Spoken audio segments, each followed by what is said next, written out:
بسم اللہ الرحمن الرحیم۔ عزیز طلباء و طالبات، پروفیسر ڈاکٹر حافظ محمد مشتاق آپ سے مخاطب ہے اور آپ سن رہے ہیں ڈاکٹر حافظ محمد مشتاق یوٹیوب چینل۔ اسلامیات پارٹ 1، اس کا دوسرا پیپر حدیث و علم الحدیث اور اس کا پورشن متن حدیث کے لیکچرز کا سلسلہ جاری ہے، اور آج کتاب الایمان کا چوتھا لیکچر ہے، اور ان لیکچرز کے ذریعے آپ کو بیسیکلی سوال کو حل کرنے کا طریقہ کار، ترجمہ اور تشریح اور احادیث کا آپس میں ربط اور ایک دوسرے کے اندر بطور ریفرنس کس طریقے سے آپ نے استعمال کرنا ہے، تو یہ طریقہ کار آپ کو بتایا جا رہا ہے۔ تو آج کی جو احادیث ہیں، یہ دو احادیث ملا کر ایک مضمون میں نے بنایا ہے، اور اس کے اندر جو بیسیکلی مضمون بنتا ہے وہ محبت رسول صلی اللہ علیہ وآلہ وسلم کا مضمون ہے، اور اس کے ساتھ جو پہلی حدیث کے اندر وہ اللہ کی محبت کی بھی بات کی گئی ہے۔ تو گویا محبت الہی اور محبت رسول یہ بنیادی طور پر ان احادیث کا مضمون ہے، اور ان سے ریلیٹڈ پھر احادیث اور قرآن کی آیات بھی شامل کی ہیں، اقوال صحابہ، پھر اقوال تابعین، اور جو بھی آپ کو ان سے ریلیٹڈ مٹیریل ملتا ہو، چاہے اس میں صوفیاء کے اقوال ہیں، صحابہ اکرام کے اقوال ہیں، تابعین کے اقوال ہیں، تو اس میں آپ ایڈ کر سکتے ہیں بطور ریفرنس، اور اس کا ترجمہ اور تشریح کریں، تو اس میں ریفرنس دیں، اچھے طریقے سے ہیڈنگز بنائیں، اور جب مدلل طریقے سے آپ اس کی تشریح کریں گے تو انشاءاللہ آپ کو بہتر نمبر ملیں گے اور اچھی پوزیشن آپ لے سکیں گے۔ تو آئیے حدیث کی طرف۔ حدیث انس عن النبی صلی اللہ علیہ وسلم، حضرت انس رضی اللہ تعالیٰ عنہ اس حدیث کو روایت کرتے ہیں، کہتے ہیں نبی اکرم صلی اللہ علیہ وسلم نے فرمایا، ثلاث من کن فیہ وجد حلاوت الایمان، تین چیزیں جس میں پائی جائیں گی اس نے ایمان کی حلاوت پا لی۔ حلاوت کسے کہتے ہیں؟ مٹھاس کو، یعنی ایمان اس کا میٹھا ہو جائے گا، اور جب آپ کو پتہ ہے جو چیز میٹھی ہوتی ہے اس کو لوگ پسند کرتے ہیں، کڑوی چیز کو پسند نہیں کرتے، یعنی میٹھے کے مقابلے میں کڑوا ہے۔ تو کڑوا ایمان کیا ہوگا کہ جس کے اندر کراہت آئی جاتی ہے، لوگ اس کے قریب نہیں آتے، اس کا اخلاق اچھا نہیں ہے، اس کا برتاؤ اچھا نہیں ہے، اور اس کے ایمان کے اندر مٹھاس نہیں پائی جاتی۔ اور وہ کون سی چیز ایسی ہے؟ تین چیزیں ہیں جس کی وجہ سے ایمان میں مٹھاس آتی ہے۔ فرمایا ان یکون اللہ و رسولہ، یہ کہ ہو جائیں اللہ اور اس کا رسول احب الیہ مما سواہما، تمام چیزوں سے، یعنی اس کے علاوہ ہر چیز سے بڑھ کر محبوب، یعنی اس شخص کے ہاں اللہ اور اس کا رسول سب سے زیادہ محبوب ہو جائے۔ وَأَن يُحِبَّ الْمَرْءَ لَا يُحِبُّهُ إِلَّا لِلَّهِ، اور کسی شخص سے محبت جو وہ کرتا ہے تو وہ بھی اللہ کی محبت کے لیے کرے۔ اور وَأَن يَكْرَهُ أَن يَعُودَ فِي الْكُفْرِ كَمَا يَكْرَهُ أَن يُقْذَفَ فِي النَّارِ، اور وہ اسلام لانے کے بعد کفر کی طرف واپس لوٹنا اسی طرح ناپسند کرے جیسا کہ وہ آگ میں ڈالے جانے کو ناپسند کرتا ہے، یعنی اسلام لانے کے بعد جب وہ کفر کی طرف لوٹے تو اس کو ایسے ناپسند کرے کہ جیسے اس کو کوئی آگ میں ڈالتا ہو اور اس کو وہ پسند نہ کرتا ہو۔ تو یہ ہے جی تین چیزیں ہیں، فرمایا جس کے اندر یہ تین چیزیں پائی جائیں گی گویا اس نے ایمان کی حلاوت، ایمان کی مٹھاس پا لی۔ اور دوسری حدیث بھی حضرت انس رضی اللہ تعالیٰ عنہ سے روایت ہے، کہتے ہیں قال نبی صلی اللہ علیہ وسلم، نبی اکرم صلی اللہ علیہ وسلم نے ارشاد فرمایا، لا یؤمن احدکم حتی اکون احب الیہ من والدہ وولدہ والناس اجمعین، تم میں سے کوئی شخص مومن نہیں ہو سکتا جب تک کہ میں ہو جاؤں، حتی اکون میں ہو جاؤں، احب الیہ اس کے ہاں سب سے زیادہ محبوب، من والدہ اس کے والدین سے، وولدہ اس کی اولاد سے، والناس اجمعین اور تمام لوگوں سے، یعنی تمام لوگوں سے، والدین سے اور اس کی اولاد سے بڑھ کر زیادہ محبوب میں نہ ہو جاؤں شخص کے ہاں، اس کا ایمان کامل نہیں ہو سکتا۔ تو یہ دونوں احادیث کو اگر آپ دیکھیں تو اس کے اندر بیسیکلی کیا ہے؟ اللہ اور اس کے رسول کی محبت کا ذکر ہے۔ محبت الہی اور محبت رسول یہ شرط ایمان ہے، اس کے اندر اگر کمی ہو تو ایمان مکمل نہیں ہوتا۔ اب محبت الہی کی جب بات کرتے ہیں تو قرآن کی آیت ہے والذین آمنوا اشد حبا للہ، بے شک جو ایمان والے ہیں وہ اللہ سے شدید محبت کرتے ہیں۔ اشد یعنی بہت شدید، اور محبت جب شدید ہوتی ہے تو اہل محبت اس کو عشق کا نام دیتے ہیں، یعنی جب وہ ایک حد تک رہے تو محبت ہے، جب وہ شدت اختیار کر جاتی ہے وہ عشق میں کنورٹ ہو جاتی ہے۔ تو اللہ والے نیک لوگ، اللہ کے جو ایمان والے بندے ہیں وہ اللہ سے محبت اس طریقے سے کرتے ہیں کہ گویا وہ عشق کرتے ہیں۔ آگے فرمایا یہ محبت الہی کی بات تھی، اور یہ محبت رسول صلی اللہ علیہ وسلم کی۔ فرمایا کل، اے نبی صلی اللہ علیہ وسلم فرما دیجئے، ان کنتم تحبون اللہ، اگر تم چاہتے ہو اللہ سے محبت، فاتبعونی، تو پس میری پیروی کرو، یعنی حضور علیہ السلام کی پیروی کرنے سے اللہ کی محبت ملے گی۔ اب پیروی جو ہوتی ہے، اتباع جو ہوتی ہے، اس کے اندر محبت شامل ہوتی ہے۔ اطاعت کے اندر محبت کا وہ عنصر شامل نہیں ہوتا جو آپ اتباع میں دیکھتے ہیں، اس لیے کہ اطاعت بعض اوقات یہ ہوتا ہے کہ اس میں زبردستی بھی کسی کو فرما برداری کرنی پڑتی ہے، کسی اعلیٰ افسر کی یا کسی بادشاہ کی، اور ممکن ہے وہ اس کو ناپسند کرتا ہو، لیکن اتباع کے اندر محبت کا عنصر پایا جاتا ہے۔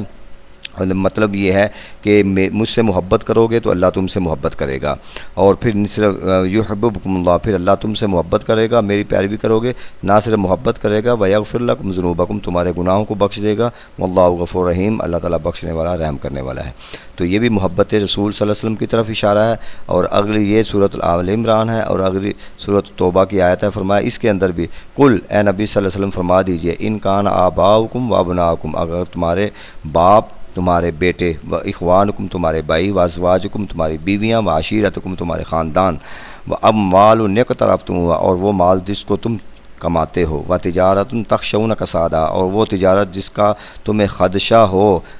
نقصان کا، ایسی تجارت، و مساکن، اور وہ مکان رہائش، تردونہا، جس کو تم بڑی پسند کرتے ہو اس کو، اگر یہ ساری چیزوں کی محبت احب الیکم من اللہ و رسول، اللہ اور اس کے رسول سے بڑھ گئی ان کی محبت، و جہاد فی سبیل، اللہ کی راہ میں جہاد کرنے سے بڑھ گئی، تو پھر فتربصوا حتی یاتی اللہ، پھر انتظار کرو یہاں تک کہ اللہ کا امر آ جائے، وہ امر سے مراد اللہ کا عذاب آ جائے۔ واللہ لا یہدی القوم الفاسقین، اللہ تعالیٰ فاسق قوم کو ہدایت نہیں دیتا۔ تو یہ سارے رشتے جتنے بھی اوپر بیان کیے گئے ہیں اور جتنی چیزوں کا ذکر کیا گیا ہے، فرمایا ان سب چیزوں سے بڑھ کر تمہیں محبت جو ہے وہ اللہ اور اس کے رسول کی محبت ہونی چاہیے، اگر نہیں ہے تو پھر انتظار کرو کہیں اللہ کا عذاب تم پر نازل نہ ہو جائے۔ اب دیکھیے محبت رسول صلی اللہ علیہ وسلم کی بات کی گئی، اور محبت رسول کا تقاضا کیا ہے۔ پہلی آیت ہے قرآن کی، یہ سورۃ الاحزاب میں ہے، فرمایا لقد کان لکم فی رسول اللہ اسوۃ حسنہ، البتہ تحقیق تمہارے لیے رسول اللہ صلی اللہ علیہ وسلم کی زندگی میں بہترین نمونہ ہے۔ تو کوئی شخص بھی اپنے محبوب کی پیروی کو ٹھکراتا نہیں ہے، یعنی اس کی ہر ادا کو پسند کرتا ہے۔ ایمان والے حضور علیہ الصلوۃ والسلام کے کامل اسوہ حسنہ کو اپنانے کی کوشش کرتے ہیں، اس لیے اگر وہ نماز پڑھتے ہیں، اگر وہ سچ بولتے ہیں، ملاوٹ نہیں کرتے، اگر وہ کسی کے ساتھ دھوکہ بازی نہیں کرتے، تو یہ کیوں ایسا کرتے ہیں؟ اس لیے کہ نبی اکرم صلی اللہ علیہ وسلم نے ان سے منع فرمایا ایسی چیزوں سے، اور آپ نے زندگی میں کبھی ایسا نہیں کیا، تو اس آقا علیہ السلام کے اسوہ حسنہ پر عمل کرتے ہوئے وہ ایسے کام کرتے ہیں۔ تو دوسری اس کی علامت ہے، فرمایا وما آتاکم الرسول فخذوا وما نہاکم عنہ فانتہوا، اور رسول صلی اللہ علیہ وسلم جو تمہیں دیتے ہیں لے لو، جن سے منع کرتے ہیں باز رہو۔ تو یہ بھی ایک محبت کی علامت ہوتی ہے کہ محبوب جس سے منع کرے اس سے محب منع ہو جائے، اور جس کو کرنے کا حکم دے وہ کر جائے۔ اس ضمن میں آپ ایک صحابی کی آپ اس میں روایت بھی لکھ سکتے ہیں کہ حضور علیہ السلام کی بارگاہ میں صحابی آئے، تو انہوں نے اپنی ایک انگوٹھی سونے کی پہنی ہوئی تھی، تو آقا علیہ السلام نے جب دیکھا اور فرمایا تو یہ تو مرد کے لیے حرام ہے، تو اس صحابی نے فوراً اتاری اور پھینک دی، باہر دور پھینک دی۔ اب دوسرے صحابہ کرام جو ہیں ان کو کہہ رہے ہیں کہ آقا علیہ السلام نے آپ کو پہننے سے منع کیا ہے، گھر لے جائیں، اپنی بیوی کو پہنا لیں،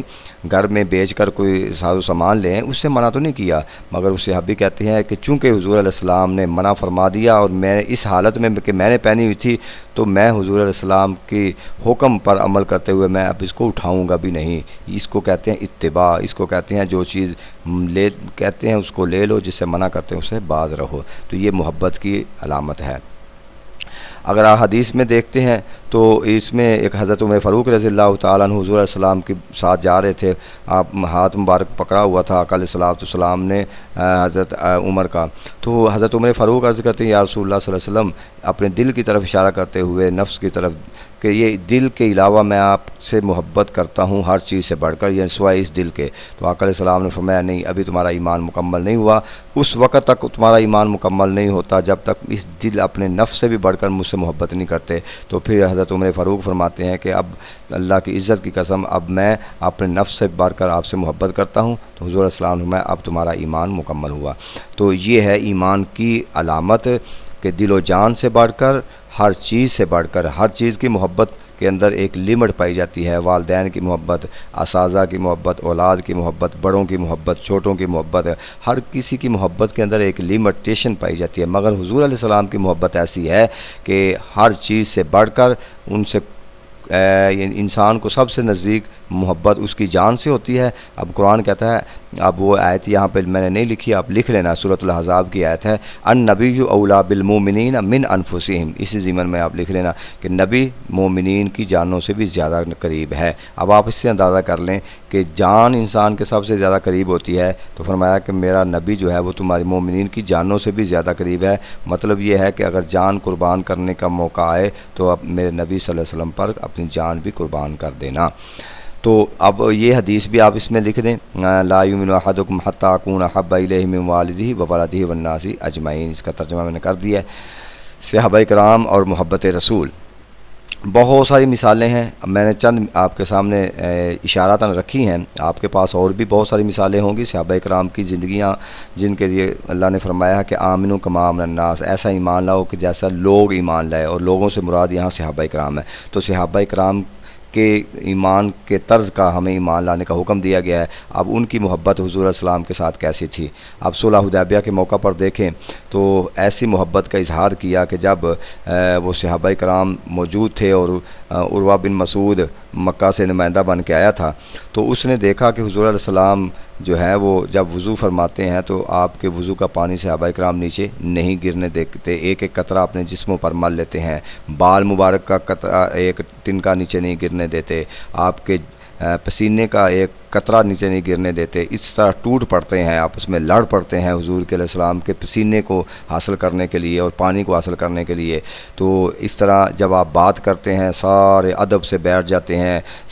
گردنیں جھکا لیتے ہیں ایسے جیسے ان کے سروں کے اوپر پرندے بیٹھے ہوئے ہیں، ادب کا لحاظ ہے۔ تو یہ سارا منظر دیکھ کر اس نے اہل مکہ سے جا کر کہا کہ تم مسلمانوں کو کبھی بھی شکست نہیں دے سکتے، اس لیے کہ وہ اپنے نبی سے اتنی محبت کرتے ہیں کہ ان کے پسینے کا قطرہ زمین پر نہیں گرنے دیتے، تو خون کا قطرہ کیسے گرنے دیں گے؟ تو یہ ان کی محبت کی علامت ہے۔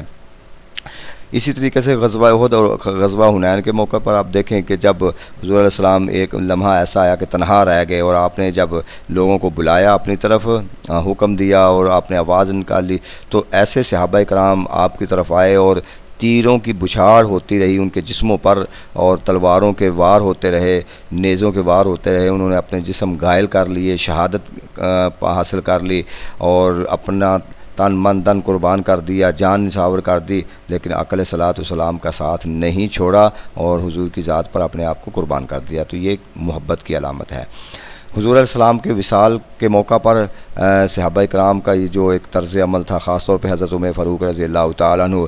کہ تلوار لے کر کھڑے ہو جاتے ہیں اور کہتے ہیں کہ جس نے کہا محمد صلی اللہ علیہ وسلم کا انتقال، آپ کا وصال مبارک ہو گیا، تو میں اس کا سر قلم کر دوں گا۔ مطلب یہ تھا کہ اتنی بات سننا بھی گوارا نہیں تھی۔ تو یہ وہ علامتیں ہیں۔ اور پھر ایک صحابی تھے جن کو جب کھیتوں میں کام کر رہے تھے، ان کو پتہ چلا کہ آقا علیہ الصلوۃ والسلام کا وصال ہو گیا، تو انہوں نے کہا یا اللہ یہ آنکھیں اسی مقصد کے لیے تھی کہ تیرے محبوب کا دیدار کرتے رہیں، تو اب یہ نہیں، آپ آقا علیہ السلام ہمارے درمیان نہیں رہے تو ان آنکھوں کا کوئی مقصد نہیں، لہذا ان کی بینائی لے جا۔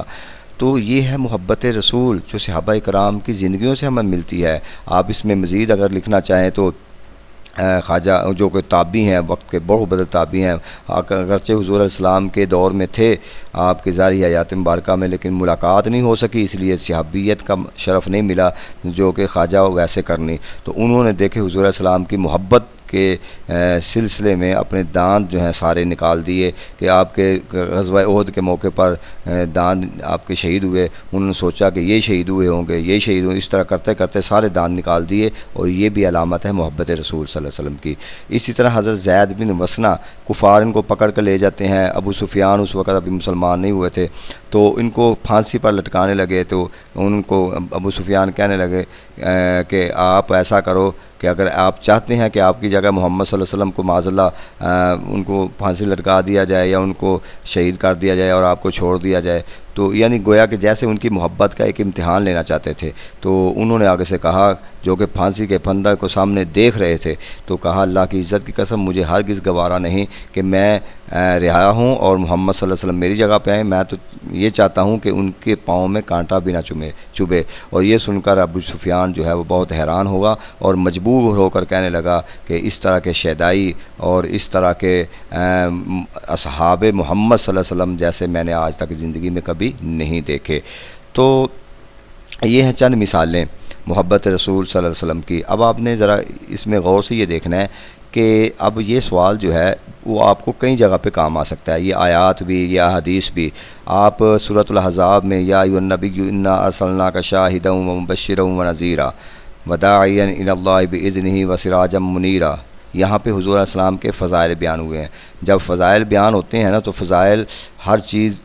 کے اندر وہ چیز جس میں آپ کی فضیلت کا اقرار ہوتا ہے، تو آقا علیہ السلام کے اصحاب اور آپ سے محبت کا اظہار، یہ بھی آپ کی فضیلت ہے، تو یہ آپ اس میں شامل کر سکتے ہیں۔ آپ کی ختم نبوت بھی آپ کی ایک شان ہے، اس میں بھی آپ یہ اس میں شامل کر سکتے ہیں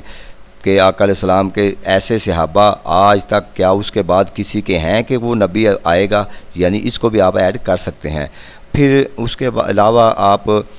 تاریخ اسلام میں اگر آتا ہے سوال اسوہ رسول صلی اللہ علیہ وسلم کا اور سیرت النبی صلی اللہ علیہ وسلم کا، تو اس میں بھی آپ اس میں چیزیں شامل کر سکتے ہیں۔ گویا ایک تیاری کرتے وقت آپ اپنے مائنڈ کو بہت وسیع رکھیں، اور بہت ساری احادیث اور آیات ایک دوسرے کے ساتھ لنک کر رہی ہوتی ہیں اور آپ کو آتی ہوتی ہیں، لیکن چونکہ آپ محدود ذہن رکھ کر اس کی تیاری کر رہے ہوتے ہیں اور ایک سوال تک محدود ہوتے ہیں۔ آپ جب ایک ٹاپک تیار کر لیں، اس لیے میں نے یہاں پہ ٹاپک بنا کر آپ کو تیاری کروا رہا ہوں متن کا۔ اسی طرح انشاءاللہ اللہ نے توفیق دی تو جو تفسیر ہے اس کے متن بھی، اس کے بھی ہم ٹاپک بنائیں گے، اور باقی بھی تو آپ دعاؤں میں یاد رکھیں گے، تو انشاءاللہ اللہ کے فضل و کرم سے یہ آپ کو بہت اچھے طریقے سے ہمیشہ کے لیے آپ کے پاس سرمایہ ہوگا۔ تو اس طریقے سے آپ جب تیاری کریں تو ایک دوسرے لیکچر کو ایک دوسرے کے ساتھ لنک کر دیا کریں، اور جہاں پہ وہ کام آتا ہو اس کے اندر حدیث کام آتی ہو، اس کے اندر آیات کام آتی ہوں، تو وہ بطور ریفرنس وہاں پہ لکھ دیا کریں۔ تو ان لیکچرز کے بعد میں چاہوں گا کہ آپ کی طرف سے کومنٹس ضرور آنے چاہیے، کتنی آپ کو رہنمائی مل رہی ہے، کتنی آپ کے لیے سہولت ہو رہی ہے، کہ ابھی کوئی مشکل ہے اور پریشانی ہے تو وہ بھی آپ ضرور شیئر کریں، اور ہمارے درمیان ایک مانوسیت بھی ہونی چاہیے کہ میں لیکچر دیتا رہوں، آپ سنتے رہے، نہ مجھے آپ کا پتہ نہ آپ کو میرا پتہ، ایک تعارفی نشست ہوگی انشاءاللہ، وہ ایک لیکچر کی شکل میں، وہ بھی میں اپلوڈ کروں گا۔ تو اللہ تعالی ہمارا حامی و ناصر و شکریہ۔